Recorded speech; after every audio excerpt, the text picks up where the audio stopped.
Hello friends, welcome to Learning Web. আজি আমি LP টিচাৰৰ salary structure বিষয়ে আলোচনা কৰিম আৰু এটো assistant টিচাৰৰ বাবে হয় head টিচাৰৰ structureটো অকমান বেলেগ হ'ব আহক আমি আলোচনা কৰো প্ৰথমতে কি আছে PB মানে pay band কিমান পাব 14000 টকা পাব আৰু grade pay পাব 7400 আৰু এই 7400 টো গ্ৰেজুৱেট টিচাৰৰ বাবে হয় যিসকল নন গ্ৰেজুৱেট হয় তেখেতসকলৰ 6800 হ'ব তো এই দুইটা প্লাস কৰিলে আপোনালোকৰ PB আৰু গ্ৰেড পে এই দুইটা প্লাস কৰি আমি কি পাম বেসিক পে পাম আৰু বেসিক পে কিমান হ'ব 21400 টকা হ'ব বেসিক পে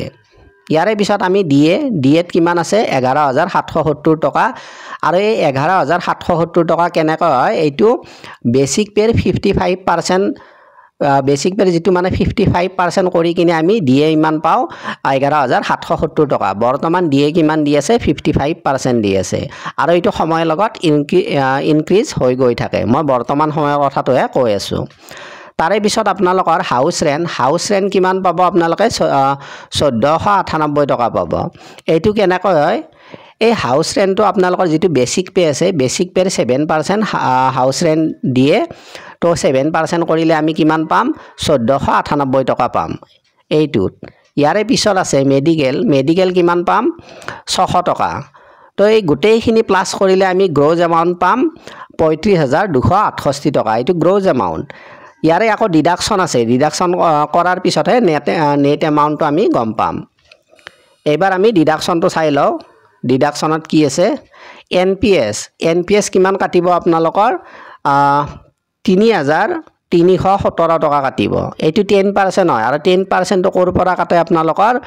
10% টো আপোনালোকৰ কাটিব basic pay plus DA basic pay আৰু ডিএ প্লাস কৰি যিমান হয় তাৰে 10% এনপিএছত কাটিব আৰু কাটিলে কিমান হয় 3317 টকা হয় এইটো বৰ্তমান সময়ৰ কথা কৈ আছো মই এইটো সময়ৰ লগে লগে চেঞ্জ হ'ব ইয়াৰে পিছত জিআইএস টো কিমান হ'ব জিআইএস টো 200 টকা হ'ব আৰু পিটেক্স 208 টকা আৰু এমএমএসএলৱাই ইয়াত কিমান হ'ব 225 টকা এইটো এটা বীমা আঁচনি হয় এইটো চৰকাৰৰ ফালৰ পৰা আপোনালোকে কি পাব বেনিফিট পাব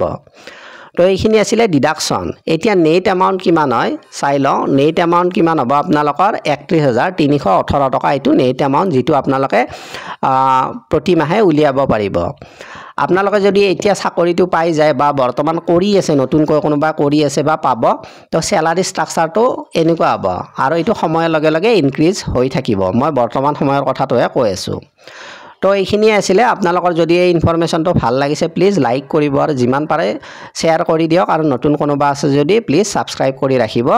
তো আজি মানে আছিল থ্যাংক ইউ